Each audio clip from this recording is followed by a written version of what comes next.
Welcome to the dinofries show, episode 12. Give me a 2, Kat. Put a 2 up. Episode 12.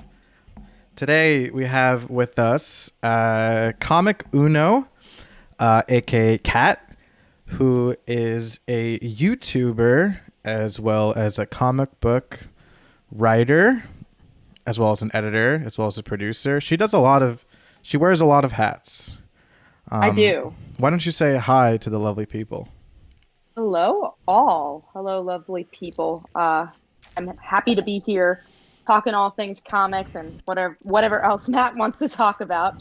Why don't you introduce yourself? Why don't you tell us a little bit about yourself? If someone were to approach you on the street and say, "Who are you?" What would you say? Ooh, that's a complicated question, but We have from a time. business standpoint, yeah, no, I started my comic book career as a YouTuber, so I did comic book reviews and still do comic book reviews since I've been in high school. I'm 27, so it's been over a decade that I've been doing these comic book reviews, and that kind of led me into comic book writing. So my first ever comic I wrote was in college. It was like Father Like Daughter. It was based on a screenplay, actually. Then in college, I also wrote They Call Her a Dancer, which I'm sure we'll go into detail with all these books later on. And then later on, I wrote Slice of Life, our webtoon I write with Phil Falco, who was on last week's episode. And also I'm the editor and creator of By Visibility, which is probably what I'm most known for in the comic book writing sphere. But I would say it's weird. I don't know what I'm actually most known for. Is it the Comic Uno stuff because I've been doing it for so long, or is it By Visibility? So I guess I'm known for both. Well, I know you as Kat, Yes. and if I'm not mistaken, you're one of my good friends. I don't think And you're mistaken because you're one of my good friends too. Aw, so cute. Let's start from the very beginning, okay? Um, why Comic Uno? Why did you name yourself Comic Uno? So in high school, I started the comic book reviews with my friend Luke that you have sworn that you have never met, but you've at least met once.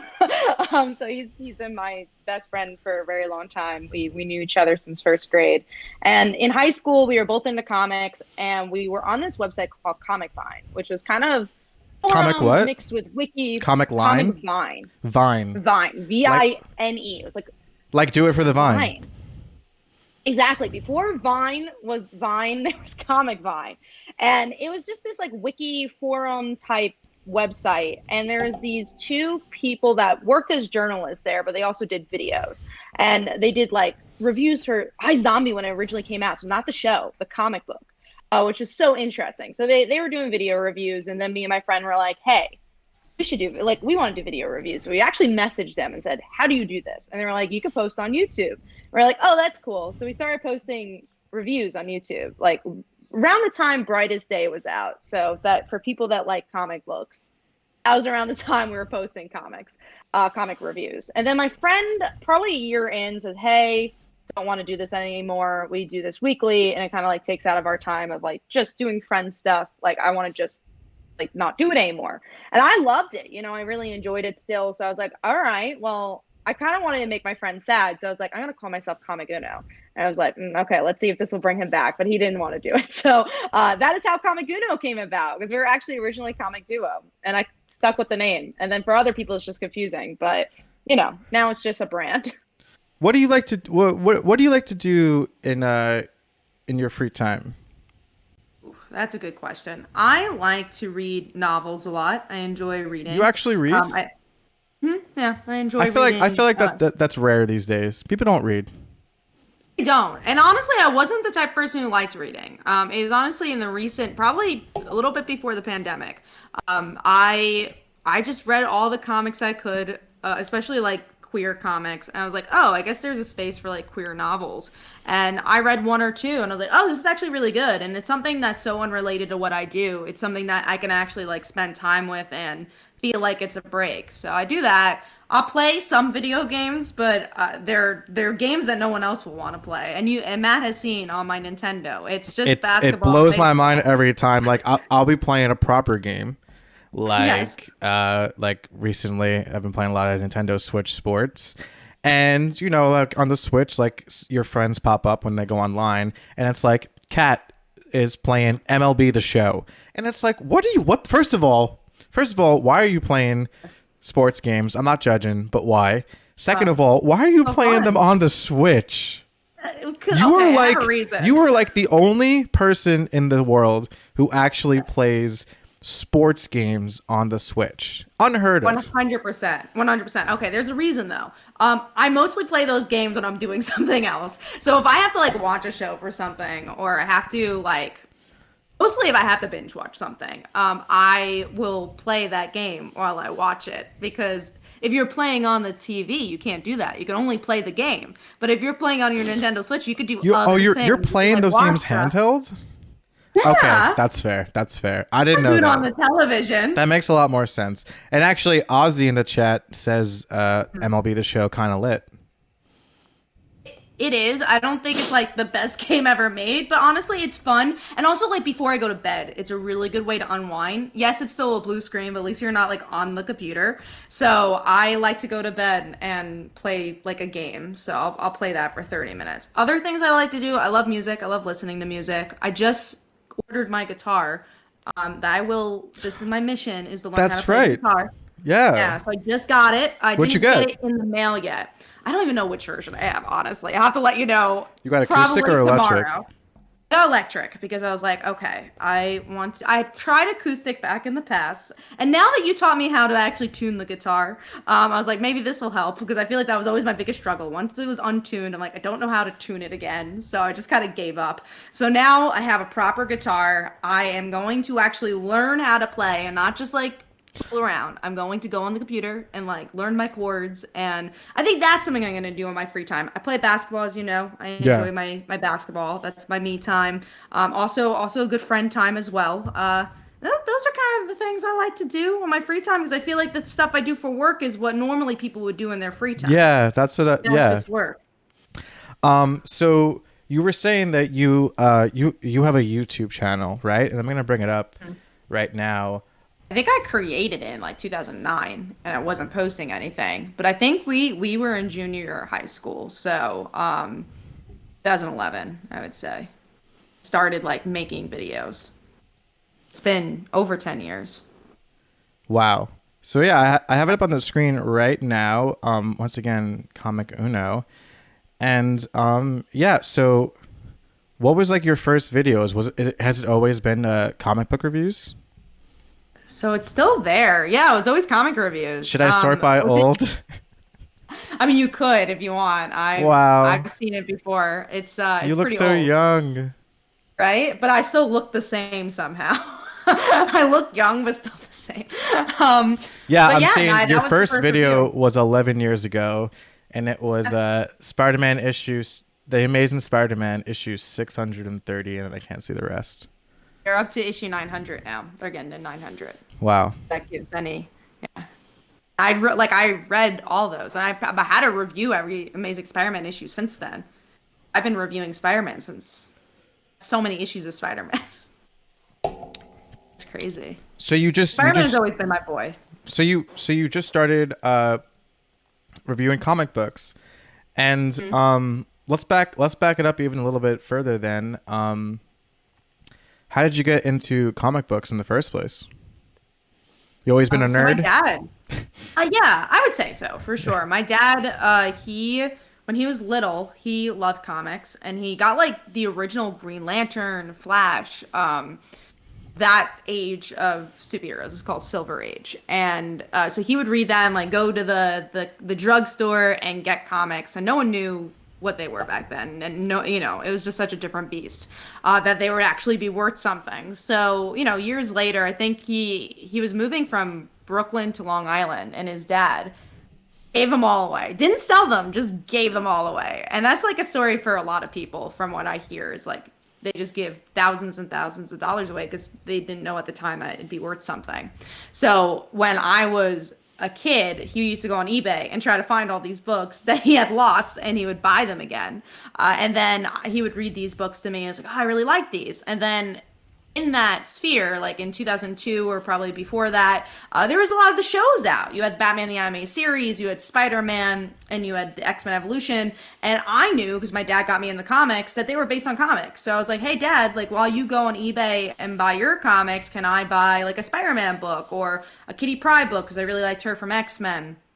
And then I would say in eighth grade, that's when I really, really got into comics. When I like got a pull list, which means you get comics on the weekly. And that's I never stopped. I've been getting comics every Wednesday since eighth grade, which is crazy. How I went to many? the first New York Comic Con. You went to the first year of Comic Con? Hmm. Is it true that George R. R. Martin was there? Probably, but I was so young. I think I was just like looking at the comics, and I was there on like a Sunday. But you were able to just walk in. You didn't need to get to like you could get tickets at the door, and they were like $20. It was nothing Wow. really to do with celebrities. It really That's was just like here's some that is comics. a very fun fact. Yeah. I like that. That's interesting. Was it like how it is today, where you kind of just go and see a bunch of people in cosplay and go to booths? Same shit. No, it was definitely more about like comics. It was more about old collectors. Because like back Right. in the day, That makes San Diego sense. Comic Con, right? San Diego Comic Con started in the 70s, and it was just like a hotel room or whatever, a hotel area. And it was just like guys just being like, "Oh, I have this issue. Want to trade?" Or, "Oh, here, I'm selling this issue. You want it?" It was just like this really small thing that became what it is, like a pop culture thing. You went It's to not even San about Diego comics for anymore.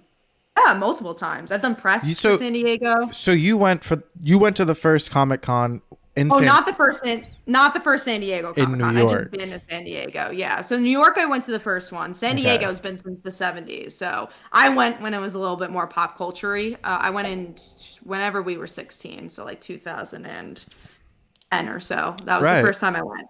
Tell me about your YouTube story. Like tell me how uh I mean you have almost 16,000 subscribers now, and you've been doing it for 11 years. Yeah. And so did you just kind of you just stayed consistent? Like what were there any huge like breaking points, Yeah, milestones? it was a mix of both. I would say when Young Justice came out, and I know you watched the show, that kind of put the channel on the map for sure. Was I would get thousands and thousands and thousands of views for these Young Justice reviews because I was just one of Really? the only ones reviewing it. Fun story. I don't know if you know this. So Phil knew me before he knew me. So he I used to know. watch right? So he used to watch my Young Justice reviews. So he found me through that, and then he found out I liked comics. So and like he watched my comic reviews. So And for the just so audience, people understand, yeah. so the last person we had on the podcast, Phil Falco, that's who we're talking about. He's a mutual friend of ours. He's actually in the chat right now. It's his And birthday. Happy birthday. yes, happy birthday! Shout out to Phil. Continue. Oh yeah. So Phil, let me get to how we became friends. So I have a friend from college named Mimi, who Phil went to grammar school with, middle school. I think it was middle school or grammar school, whatever, elementary school. They knew each other as children. So they stayed friends. And then I was friends with Mimi. And then Mimi's like, oh, I have a friend named Phil. He likes comics too. And Phil college was literally across the street from ours. So he just came one day for like lunch and then we met that day. And then a couple of times after, Phil told me like, "Oh, maybe it was actually that day." He told me like, "I actually know you because of your videos online." Someone meets someone at their school, and they're like, "Oh my gosh, I probably should ask Phil the story," but that they oh, I watch you on the internet.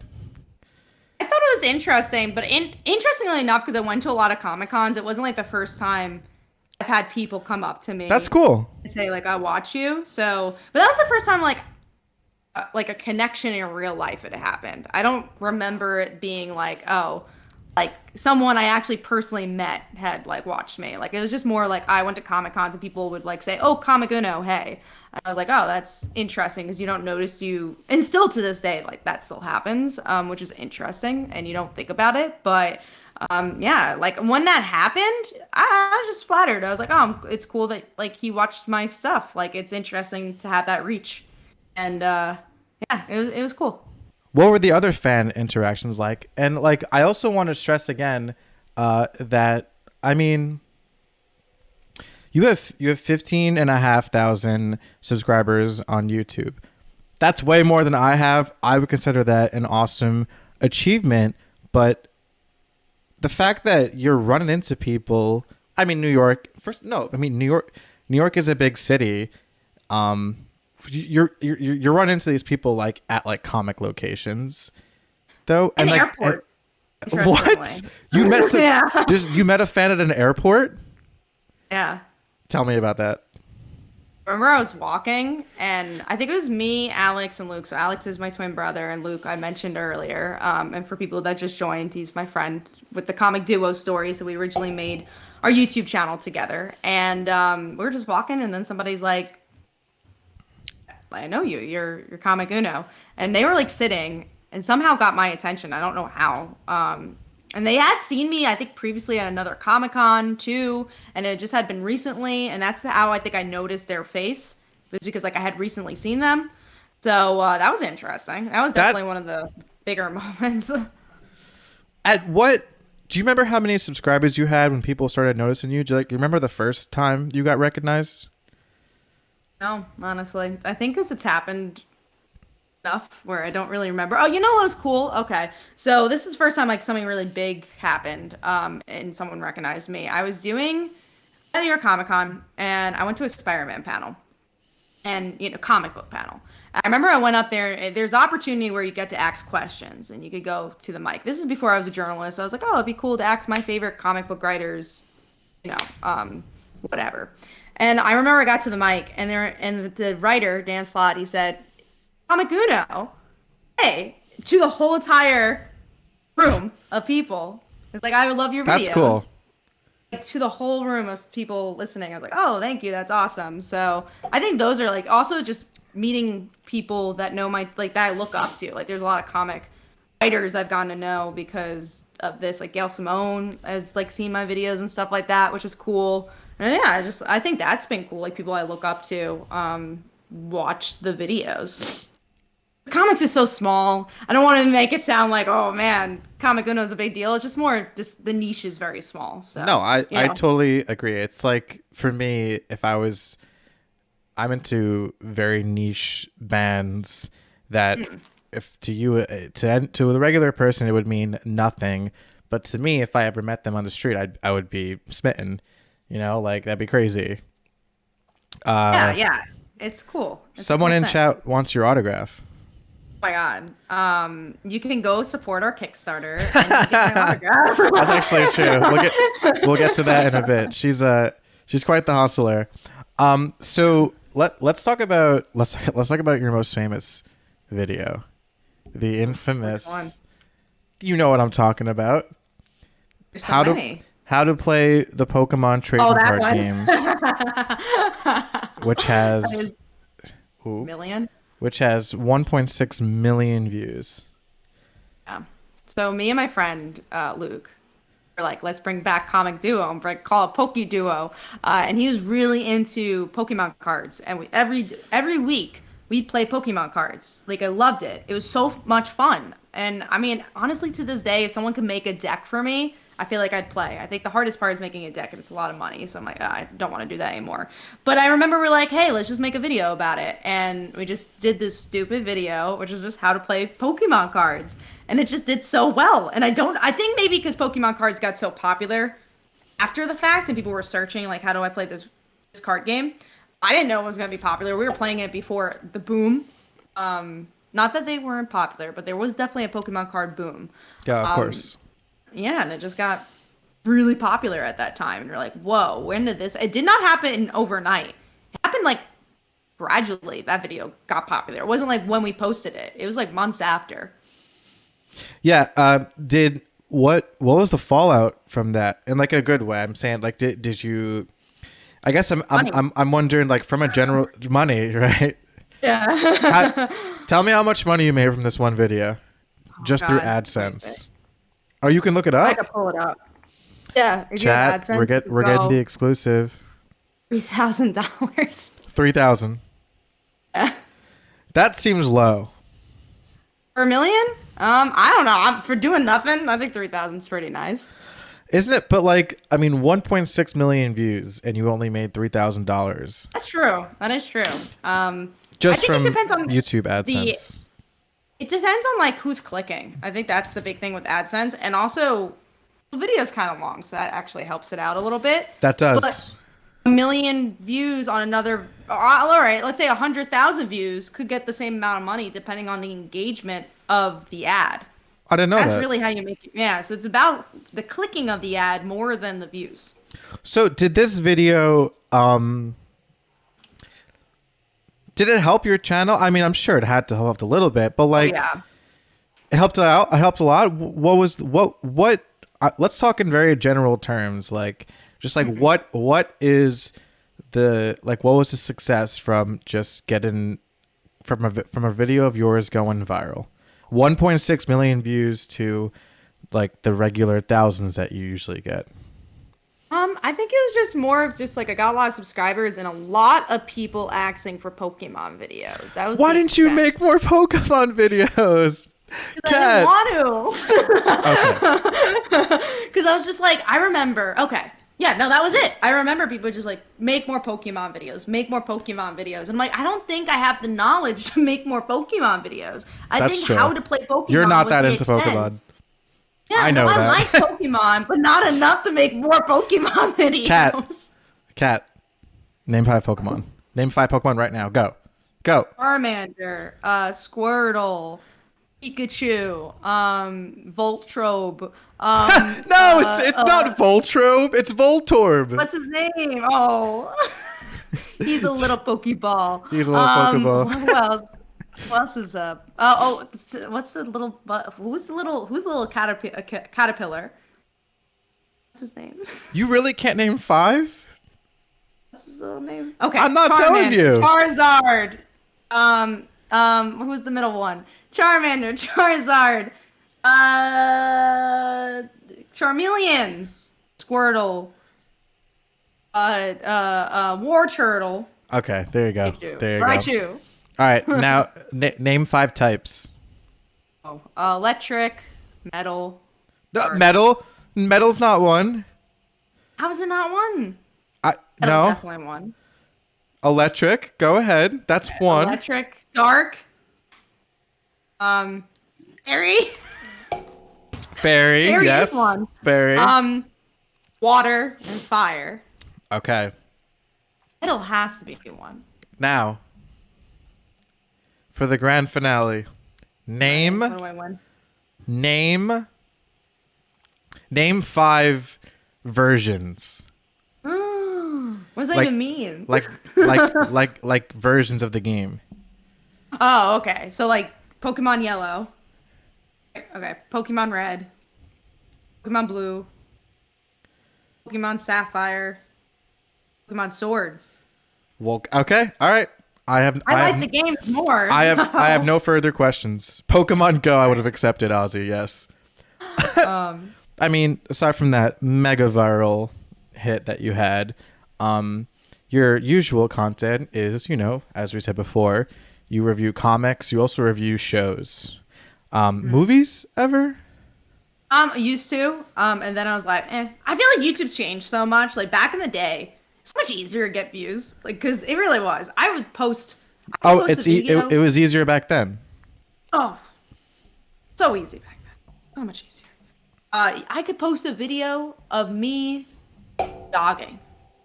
1,000 views. Jogging? Now? Yeah, jogging. Just something. Is there a stupid. video of you Like, jogging? There's not a video of me jogging. I wish there was back then because I could have made money off of it. But now it's so much harder. Like, and also just the algorithm is so different. You need a flashier title. Back in the day, I could just write Spider-Man review and get 1,000 views. Now True. I have to be like, Mary Jane killed Spider-Man. Yeah, you're saying happens next. it's saturated. And also the algorithm's just different. Back in the day, you could the search was just different. It was just a different beast. What what keeps you going with YouTube? I mean, uh, Not the money. I know. I was gonna say not the money, but I just think that I mean, like fuck. I mean, like you've been doing this for like 11 years consistently, right? You've been going. You've actually haven't stopped for 11 years. They're not stopped. When you wonder what burnout is.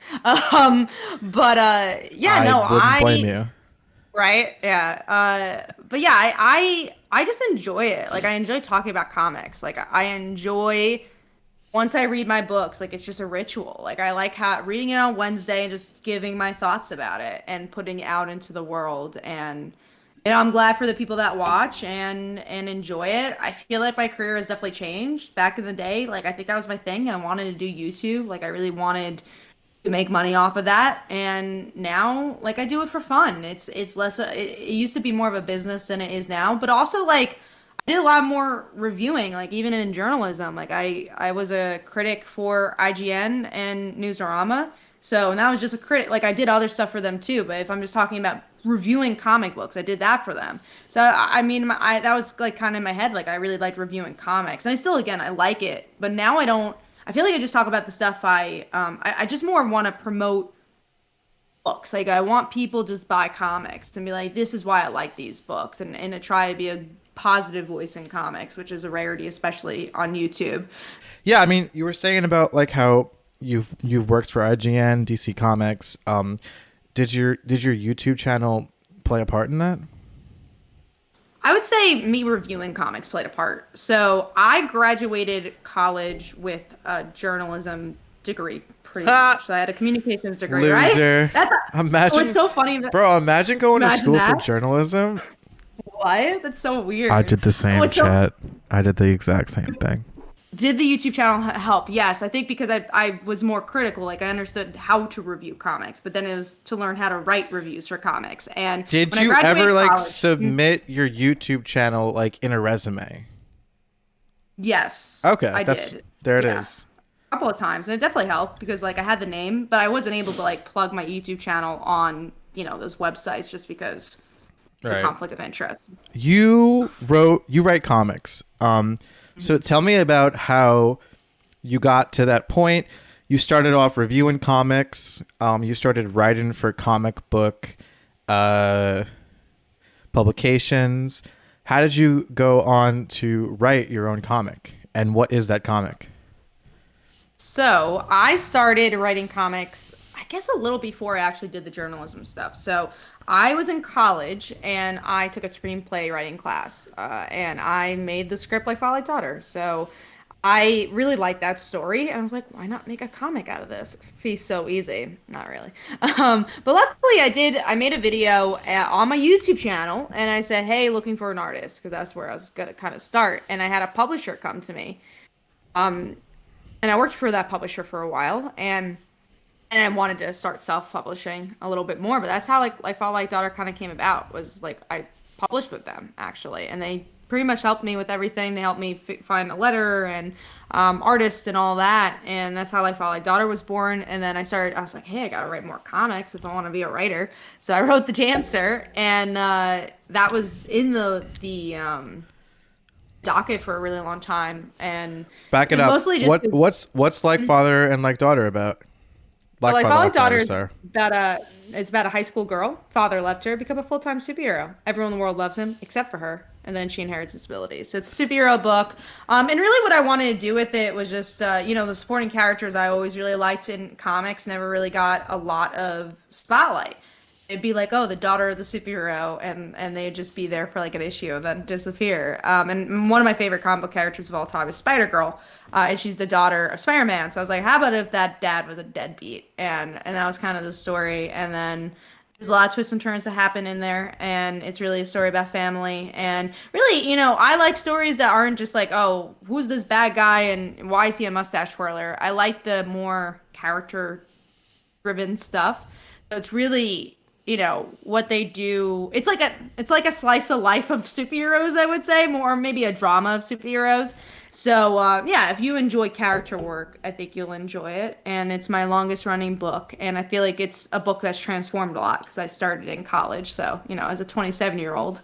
my life has changed. My writing has changed. So I feel like the book has been crafted in a new way. So that's like Father Like Daughter. And then the dancer, I was a dancer growing up, not good. Don't ask me to dance, but I did do dance.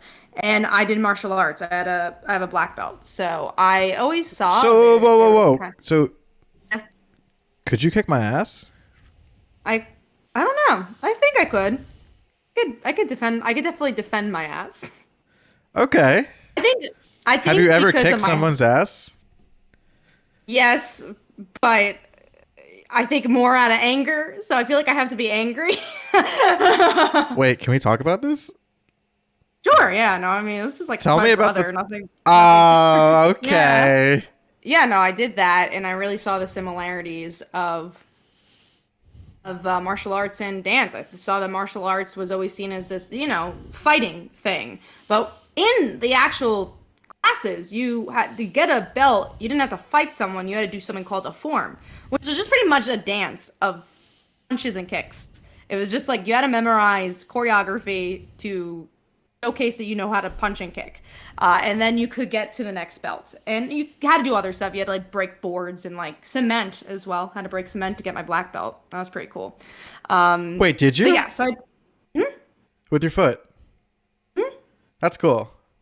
right? Yeah. That's what I'm saying. Like maybe back then I could have kicked your ass, but I don't know if I don't think I'm as as good as I was back then because I was training twice a week we had to train. A Friday, Saturday, we would train for our black belts. And I got up to black belt like almost second degree. So I was like halfway to get a second degree black belt and then I quit. um, but yeah, and then with dance, I feel like people just see it as this beautiful thing and very feminine thing, but really you gotta have muscles to do that shit. You have to have like, you gotta be fit to Yeah. dance. So I always just saw the similarities of that. I'm like, why not write a story? And I remember I had just watched The Kingsman and I interviewed the director for some article and I had the opportunity to have breakfast with him, and I interviewed him. And one of my questions was like, "Would you write like a musical or like something like that?" Because a lot of your fight moves look so dance-like. And then after I asked that question, I'm like, "Oh, I could write a story like that." So I wrote The Dancer, which is about a dancer slash assassin. And when she was little, she witnessed her parents being murdered in front of her, and then now she has to deal with this trauma. That's kind of the story. Something happens in this story where she has to actually come to face it. And really, originally it was a story about like the physical attributes of dance and martial arts, but then it became a story about mental health and like how you deal with it. It's a four Right. issue miniseries. It's been done for a very long time, and there's so much on the docket. There's never enough time to release it all. So issue 3 is gonna be later this year. And then finally, this miniseries will be done, which I'm happy about because the whole miniseries is funny. When me and Phil were like starting to get into writing stuff, Phil is my business partner slash my writing partner. I showed him The Dancer, and I was like, "You have to read all of it." And then he read the last issue. He's like, "Whoa, okay, that's interesting." Because the last issue is like this big cliffhanger, not cliffhanger, but it's like changes the whole story. Like you will not see issue 1 through 3 the same after you read issue 4. And it's like, man, been waiting all these years to finally give issue 4 because when I was with the publisher, they had other books that they were doing. So, and like Fall Like Daughter was a superhero book, so kind of like they were focusing on that a little bit more. And then I just wanted to release The Dancer, and it just took such a long time. So once I was self-publishing, I re-released the issues in color because originally it was just black and white. It was also a book that I wanted to pitch to other companies. So I was also sitting on it because of that, and I was trying to pitch it around. And then I'm like, I'm done. I just want to get it released. So that's why it's taken so long to finish it. But it's been done for a really long time. All the art and all that's been done. Cool. Yeah, I think that concept is really cool. Thank you. Yeah. What came after that? After that, I think was the Haunting and like Father Like Daughter crossover. So I was self-publishing now, and me and Phil had been giving scripts to each other a lot. So I was doing actually focusing on TV writing because I had just graduated my master's at the time, and I got a master's in TV writing and producing, and I really wanted to work on that. I wanted to work on my portfolio and do that. And I talked to a lot of TV writers and be like, hey, what's the best way to like break in? And they said, honestly, like you have your stuff for your TV script, so it's good that you have a portfolio. But you're writing comics. That's one of the biggest things to like get into TV now, because like they want IPs, which means intellectual properties. So things that exist already and can prove that they can get an audience. So that's why you see so many comic television shows. So like me making a comic is actually helping me towards my TV writing career, because it can get picked up and become a show or a movie or whatever. So it's just the way TV is being made now. So when I realized that, I was like, all right, I have enough in the portfolio if anyone comes knocking on my door that have TV scripts. But I want to focus on my comic stuff because that's kind of the biggest advice I got. And also that's, I don't want to say that's where my passion lied, but at the time, I like TV and comic writing a lot, but if I had to pick one, I would say comic writing is probably more my favorite. So I was like, all right, I'm going to focus on that. So, anyways, I was giving a lot of my TV scripts to Phil, and he was reading it over and he was giving me notes. And then he had started his own comic, as you know from the previous podcast. He wrote Haunting, and that's also how we started becoming like better friends. Where he again, we knew each other for such a long time. He never let me know he wanted to write a comic for like 5 years. Knew each other for that long, and he didn't tell me he wanted to write a comic until like again we became a little closer friends. And he one day in the car, he was just like, yeah, I want to make a comic, do you have any advice? And I gave him some advice, and he just went head on, and he was like, all right, I got an artist, I did this and that, and he'd ask all the right questions, and he started to make his haunting book. And then after a few issues, we were like, why don't we write something? I think you were there. It was on Halloween night. We were all kind of drunk, and then we're making like a story about like, oh, how about haunting and like Father daughter like had a Scooby Doo adventure, and we are just joking around about it. It's like, wait, how about if they did? And then we started writing that script, and it was one of the easiest scripts we ever had to write. And we're like, oh my god, this is so fun. So we wrote that crossover just because of like Kickstarter. We're like, oh, it'd be interesting to money wise to make a crossover. And then we realized we really liked writing with each other. So we're like, what's going to be next? And that goes into Slice of Life, which was the next project, which is on Webtoon. And that's about an anime character that comes to life, falls in love with a high school cheerleader.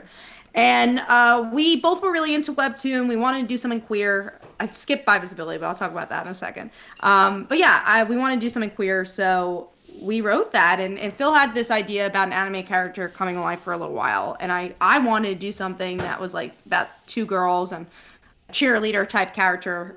Like I wanted to tell like a femme story as well. So yeah, we told that, and it just became into the webtoon it is today, which in less than a year we're up to like 34,000 subscribers, which is wild.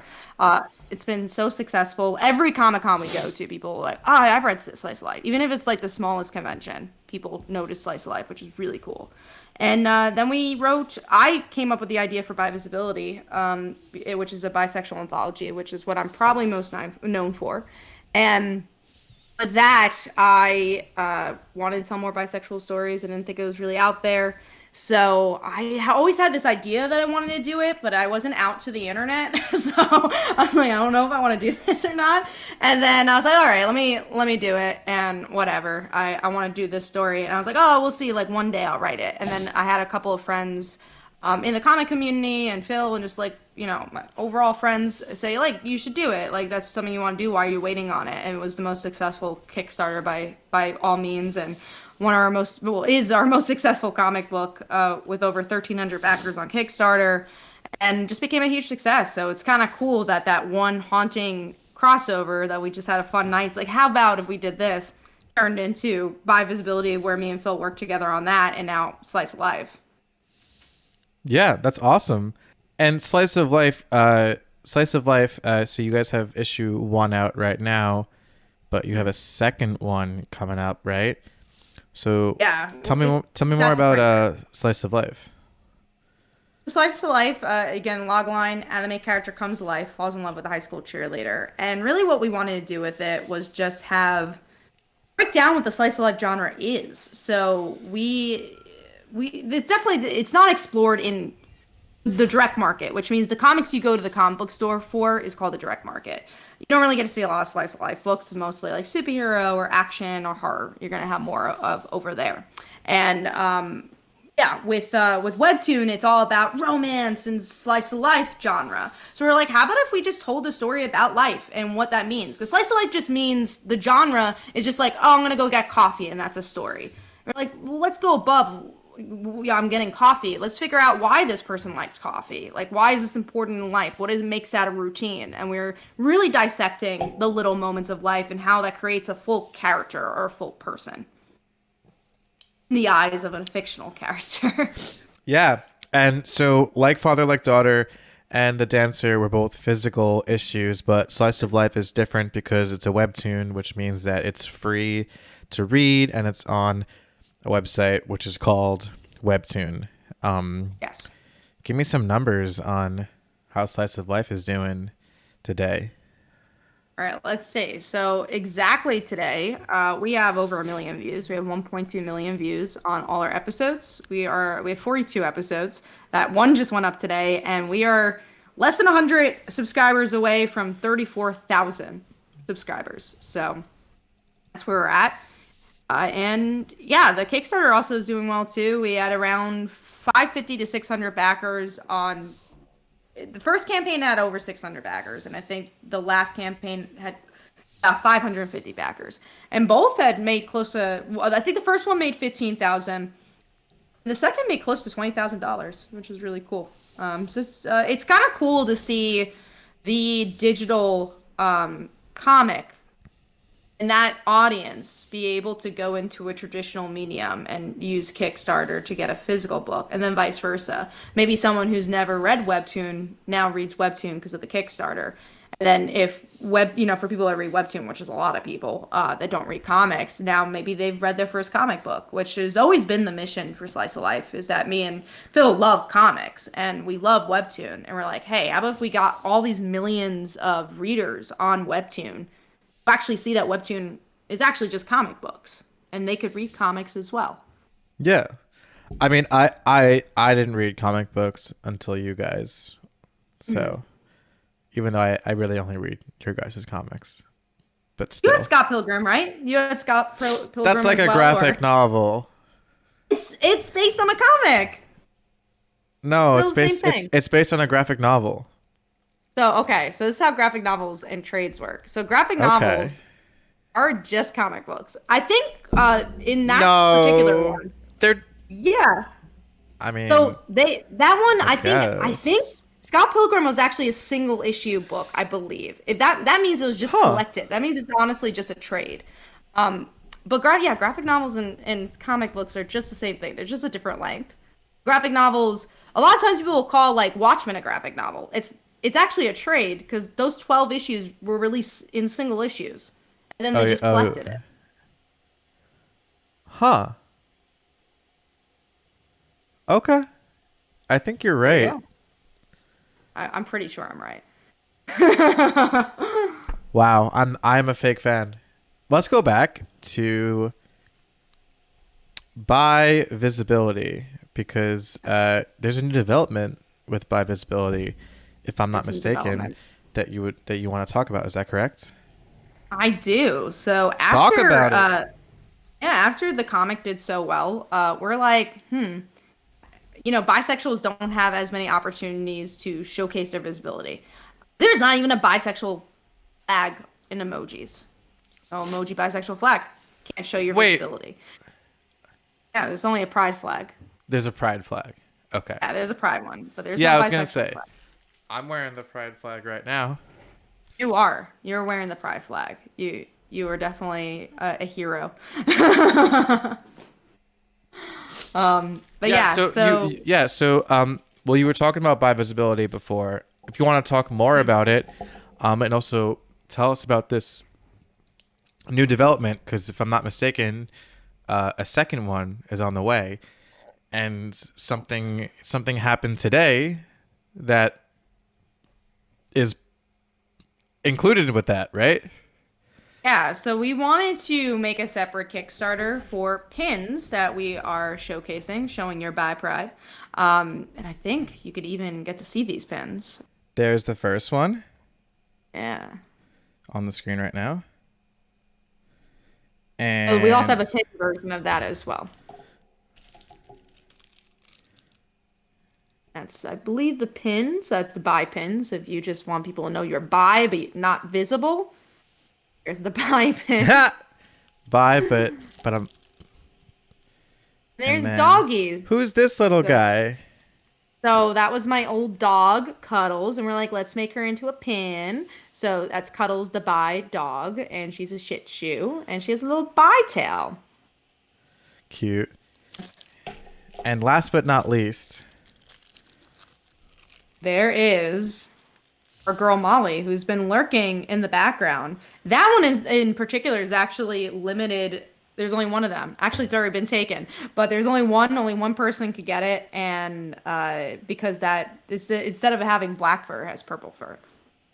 As Julius would say, it's the shiny version of our pins. So there's a lot of cool stuff there. Oh, there's Molly. this is the inspiration. This little baby. She's a good girl. Oh, I was gonna say she's a good girl, but I don't know if she's a good girl anymore. She's She's such a attacking good your girl. mic. No, she loves the mic. Molly, say hi to everyone. She's a good girl sometimes. This is you, Molly. You have a little pin. Look, Do. I hope she cares. She looks like she cares. look. It's you. It's you, girl. Aww. I like that she meowed. That's you. So hopefully guys can go support and, be visible. Or, if you have a friend that wants to be visible, just like cats, just like dogs. There's all reasons why to get bi visibility pins. You don't have to be bi to get them.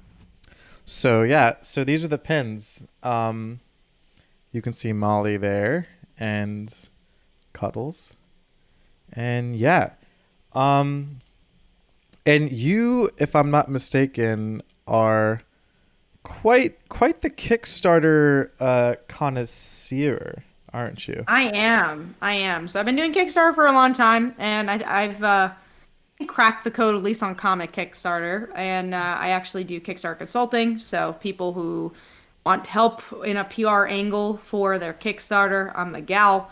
And yeah, I just help you make your page and make it attractive from a marketing standpoint and how to do social media when you are doing Kickstarter. And yeah, I've just been doing it for a long time, and you just learn through every Kickstarter what you have to do next. And honestly, even though I do this all the time, I literally do learn every single campaign. You just learn a new thing.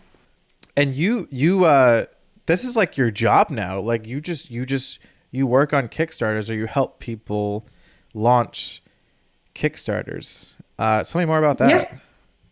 Yeah, so I started that after my journalism stuff because I was like, oh, like in between Kickstarters that I'm doing, I can help other people out.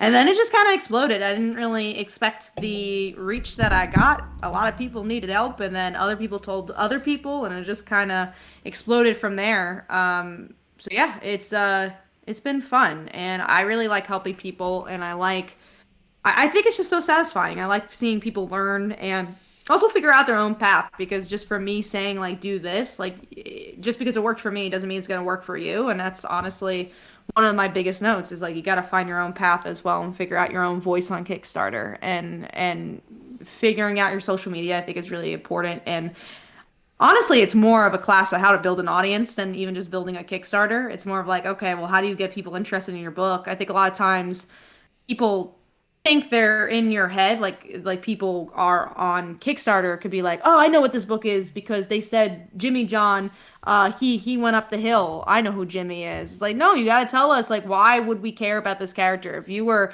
in an elevator with the person who makes the MCU movies, Kevin Feige, are you going to say Jimmy went up the hill? He's not going to know who Jimmy is. So you got to tell us who, why we'd like this story. What makes a good Kickstarter? Like what are some general tips that people should take away from your findings? I mean, how many Kickstarter campaigns have you launched at this point? I honestly don't even know. I think I've probably launched over 10. Um, All so successful. yeah, all successful. I've never had a failed campaign, which is cool. And my biggest advice, honestly, is three things. Make your title good. Don't make it just like, Poland Spring issue 1. Like, tell me what Poland Spring is. Give me like, oh, Poland Spring is action adventure, whatever, sci-fi. And then your subheader, which is your log line. Tell me what the book's about. Like, tell me how can you convince me to buy this book with one more, like one sentence. And then your thumbnail. Make it pretty. Make it a pretty thumbnail. Don't put words on it. That's another no. But yeah, make it a good looking thumbnail. Like, because it's like a YouTube thumbnail. Honestly, it's just like YouTube. It really is. Like, what will make you click onto that page? You have to have a good thumbnail and have a good title. What is it like being a female content creator? Yeah, I think it's not much different than I think being a male content creator. Besides, I think for me, like I'm happy and I'm glad that I haven't had too many people be like, "Oh, she's a girl reading comics. She must know nothing." Because I think if you listen or just read a word I've said, you can. There's just no. You can't say that. There's literally you just cannot. There's nothing you could say that says I know nothing about comics or I don't know comics because I think I very much have proof in the pudding for that. So I'm lucky enough that I've never had to deal with that. You always have your trolls, but just laugh them off. Like, I mean, I won't air out what happened, but I had a video that I had a couple Air of it out. comments on. I won't air it out too much, but I did have a video that I had a little clickbait on because you have to clickbait a little bit, Of and I course, got of a people got course. angry about it, and they called What me was the some words. what was the clickbait? It's for Young Justice. So one of these characters became a Green Lantern, but it wasn't even like a main character. It's just like a supporting character. Literally, it was a supporting character of a supporting character. And people got upset that I spoiled it for them. I was like, all right, whatever. Like, it's part of the job sometimes. Oh, That okay. Yeah. So I was called some words um, by some people because I What spoiled it for them. words? The C word was thrown around. Wow, that's Yeah, kind of so brutal. that happens. Yeah, I would say honestly, I've gotten more I hate for being queer than I've gotten for being a woman in comics. So you mentioned that being queer is more of a target for you. What's that like? Like what is it? So tell me about that. Tell me about the kind of hate that you get just for being bisexual. So it's mostly just from our previous projects. I think Phil touched upon this a little bit on his interview as well. But we've had projects of like let's say like Fall Like Daughter, and then we talk about bi visibility, and they're like, "Oh, I don't want to support somebody that is like this or is talking about this because it's very sexual." I'm like, I literally I made the book PG-13 for a reason. Like I wanted kids to be able to read it. Like I made it pretty PG because of that. I could have made it a very sexual book, but I wanted to prove the point that in queer doesn't mean it's sexual. Like there's always this connotation of that, especially in like not that comics are children media, but like children's media or comics or just in general where it's like I don't want my kids to read that. It's like kids are it's not anything bad. It's just like if a straight person was there holding hands with their significant other, why can't a gay person or a bi person or a queer person hold hands with their significant other? Like what makes that sexual? Like it's not sexual Yeah, besides just the genders are that's true. different. That's true. Honestly, it's mostly just like when a character in comics comes out like as queer or whatever, never attacks me, luckily, but they definitely showcase their opinions about it in an Right. ignorant way. Um, so yeah, I would say that's probably where the most of the hate comes. But I've been very lucky that there hasn't been a lot, and yeah, I've been lucky on that. That no, knock on wood, there's not too many trolls, and when there are trolls, it's so bombastic that you just have to laugh about it. It's not even that too personal. It's just like, oh, that's funny. Like, cool. I'm glad you think that. Could you give me an example? Um, let me Or think. can you I think generalize an example that you the C word one is probably the best one where it's like okay like how like that's not personal to me but it's just like th're just throwing words of saying like oh so you people suck. never get Like, all right, personal? cool. I won't say never. There's definitely been people that have gone personal and I think that's gone under my skin more. Like I remember I did a review about some character. Like my reviews in general. Someone attacked my reviews in general and said that I was too biased. They said all you talk about is, you know, these characters, these characters, these characters. I'm like, it's a review. I'm not like that's. I'm not telling you a news piece and being biased. I'm telling you a review. All reviews are biased. You know, it has to do with your opinions. And I had essays and essays from this person saying, I don't want to watch you anymore because you're just too biased and you only care about these characters. Blah blah blah blah. And I'm like, and then don't watch me. And it's like, but let me tell you why I'm not watching you. And we're going back and forth. I'm like, then just Let me stop. tell Like, you don't why. watch me then. I Yeah. need you to understand why I'm not watching you anymore. So that was probably the biggest like personal one because he was like really attacking like everything I did in reviews. You know what's interesting? I did have like there's definitely people that like sexualize you on the internet because as being a woman. That definitely happens. I kind of like blocked that out of my mind. But I Talk about remember it. once right? Like I remember once I had a person like give me a poem about how I drank water in a video. Like Oh my gave me God, bring it up. poetry. Bring it up right now. Yeah.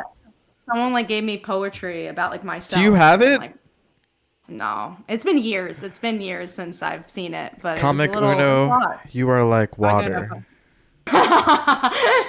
When you Drink when you water. talk when you talked about Aquaman in that one episode of Young Justice, I felt like I was Was I felt water. like what I was water and you were Aquaman inside of me. It was pretty much that. But yeah, like that happens honestly because it's I've been doing this for so many years. It's so easy to like block it out. I just don't think about it. Just like, oh, that's funny. Usually, if something like that happens, I'll just like send you guys a picture and get over it and True, be like, oh, true. that We was get funny, the and then scoop. that's it. Yeah, and Yeah. then that's pretty much it. And I'm like, all right, move on. Why? Why do you think that is? Oh my God. I don't know, honestly. I wish I could tell you. I think it's just Give this like power you thing.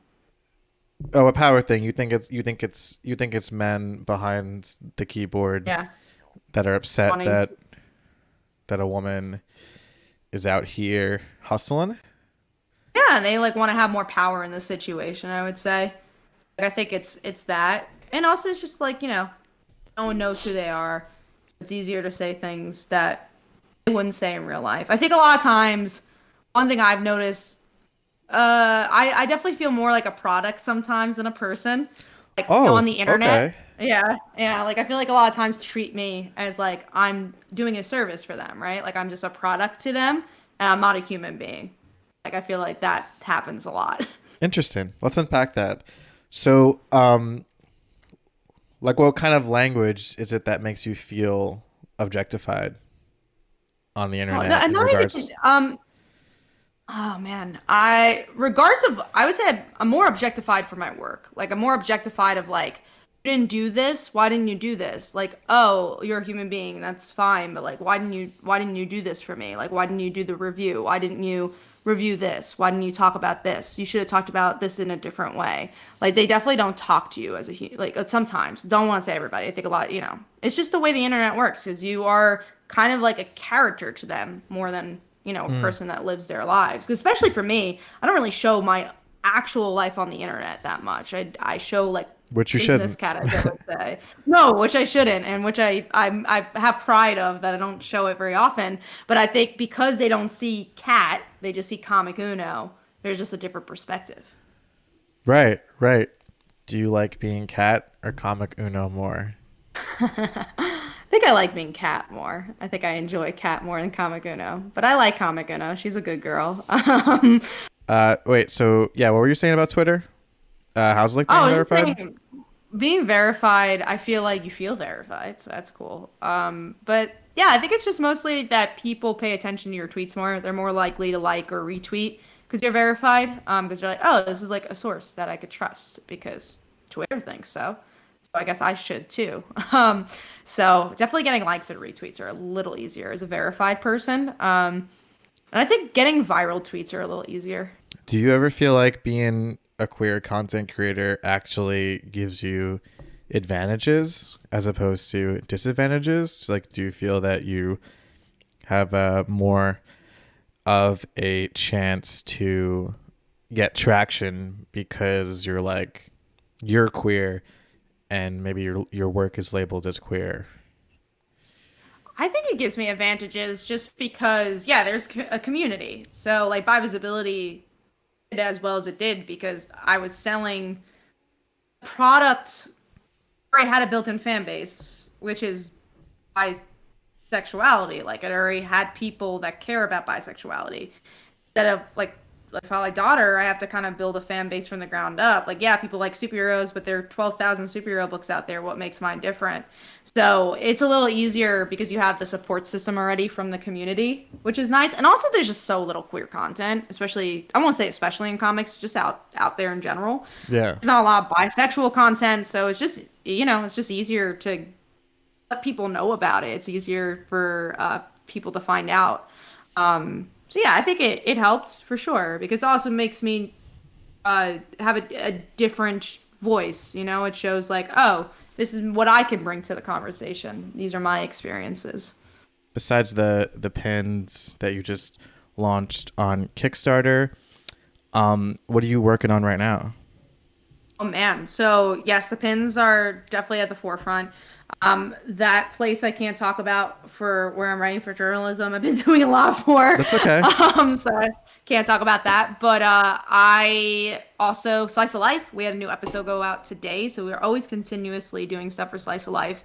By Visibility Volume 2 is like getting done. I was actually working on the Kickstarter page like all day today because we have like most of the stories done. So I was like placing it onto the Kickstarter page and like getting us organized for that because June is coming and those things take time. So that's the thing, like Phil, my business partner, we always have such a long checklist of things we have to do. We're just like, oh yeah, we gotta do that and that and that. It's just so long. So you have to like spend a lot of time where you're like, oh, this is a month from now. Why am I focusing it on now? You just it just comes so quickly, then but B, you just have so many moving parts that you have to get that done to get the next thing done. So yeah, I was doing that today, and then we have another. I think yeah, I could talk about this. We have another anthology coming out that we're opening up submissions for. It's a hair anthology, so it's stories about people's relationships with their hair. It could be Oh, not yeah, so it could be nonfiction, it could be fiction, and we wanted to get it from a scope of all different types of people. We wanted to get it from black people or trans people or men losing their hair, cancer patients. Like we wanted to get stories about people's relationship with their hair. We're doing an anthology on that. We're going to be preparing, getting submissions open after by visibility ends for the Kickstarter. We always have moving parts going on, which is cool. Working on a secret project of work for hire right now, and we're in the scripting phase for that. So we have that going on. We have another story that we're hoping to pitch around that we just haven't had time to touch, but it's the story that we really really want to do. And I think Phil mentioned it on the last episode. It's a detective story that we really want to do, and we've started a little bit of, so we have that going on, and yeah, just a lot of, and also just like continuing like Follow Daughter, finishing up the Dancer. There was just so many Kickstarters and so many projects that we're doing, and we're super happy with all of them.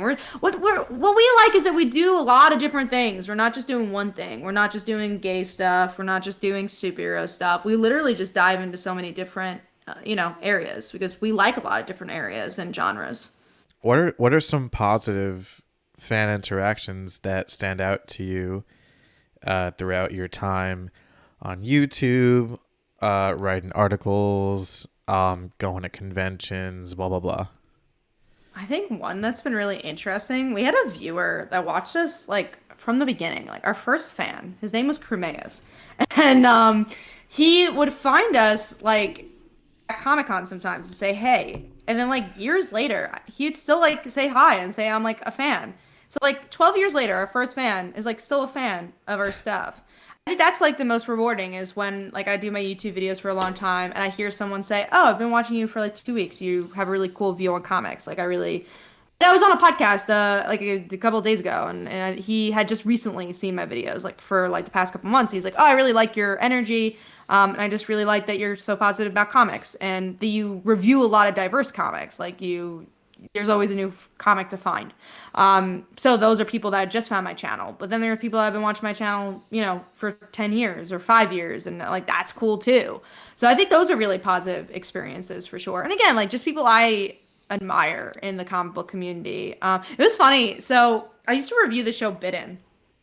It's this Canadian show. Laura Vandervoort was in it, who was on Smallville and played Supergirl, and she played a werewolf in this show. And then I found out, like the writing room said, like we watch your videos every week. Like we literally would watch your videos and like dissect what you said, and like they really loved my stuff. They actually sent me like a really nice note and gave me one of the hats that they gave the crew. So they gave me that hat because they liked my reviews so much. They were just like, "Oh, we really just liked your outlook of the show." So that was really cool. Like a show that I watched, like I was like a little bit of a part of, because like watched my stuff. Be honest. Do you ever feel like I deserve more attention? Like I this should go further. This video should have got more views. I should have more subscribers. I should have more followers. Like, do you feel like you're underappreciated for the work for the work that you do, the work you put in?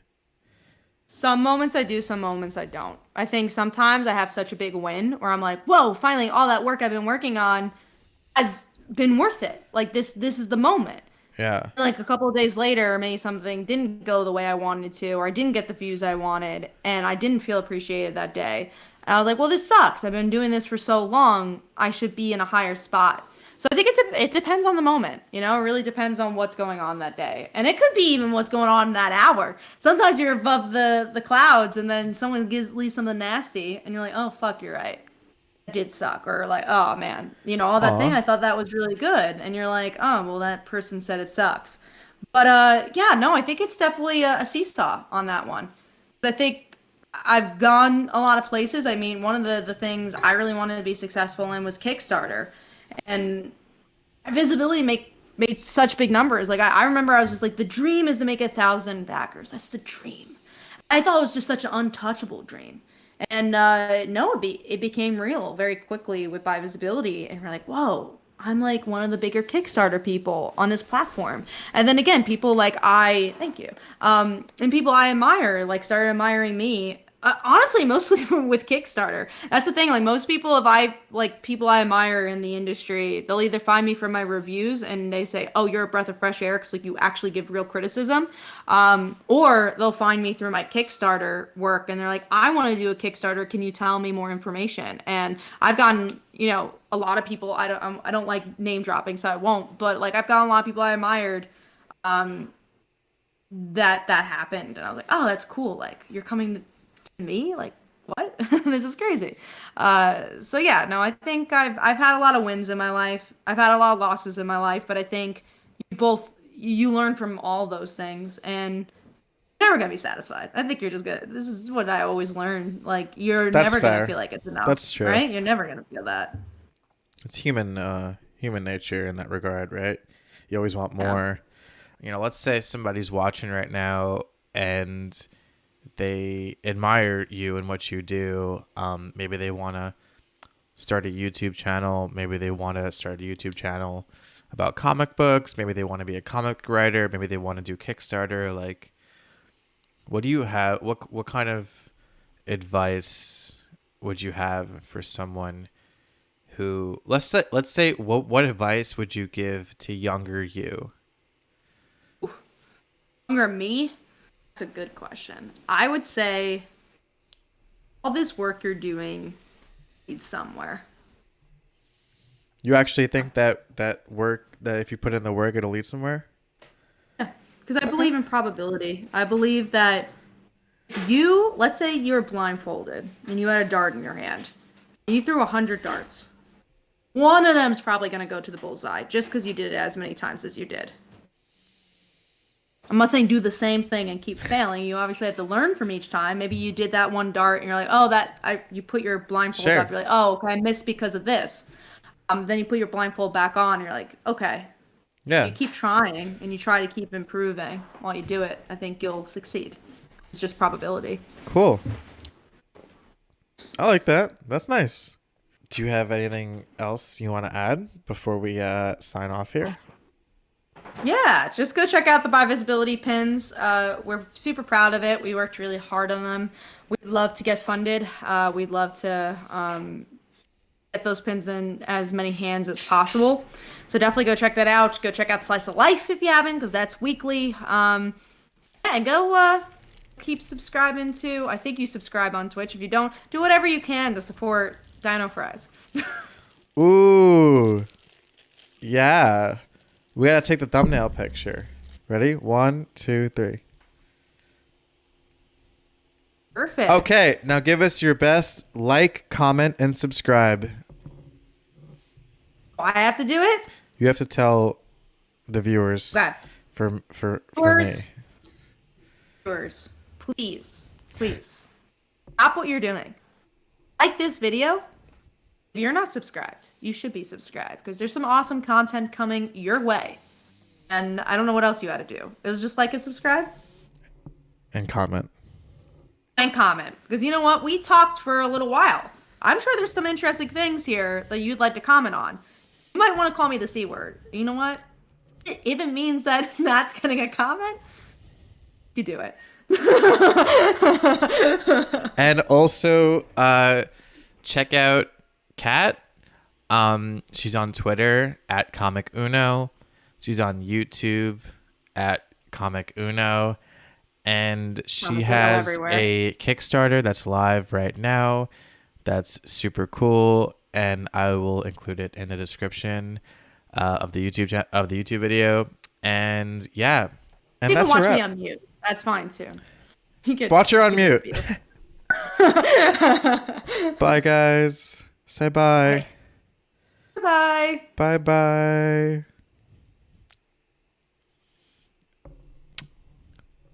Peace.